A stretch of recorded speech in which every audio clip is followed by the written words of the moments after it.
Good morning, Gott ist sehen, ich wünsche dir einen schönen Tag. Von der ist der 31. Dezember 2020, der letzte Tag von das Jahr.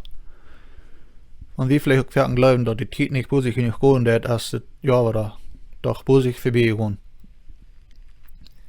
Ich wünsche dir einen gesehenen Tag, wieder ein gesehenes Jahr 2029. Von der uns Bibelvers ist in 2. Korinta 12, Vers 9.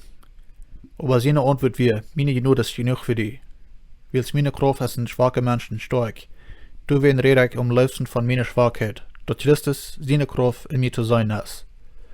Nur dem dat Paul eine Vision von Himmel gekregen hat, wo unsprechliche Dinge wären, wird er mit wat beschlossen, dass er schlecht sein können, um von ihm aufzuholen, dass er vielleicht viel von sich denken soll. Ab 3 Begebenheiten sei wie dat Paul Gott früh auf diesen Stachel wird wegnehmen. Und Gott seine Antwort fängt wie in den vanderschen Vers. Gott wie in seine Ohnmacht ab Erden. In ihm wird gekreuzigt.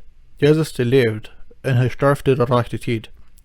Der Schöpfer von Himmel und Erde, wie in eine geliebte Krabben, und er wirkt in eine geliebte Kraft. Er hat nicht, was am hier holen wird.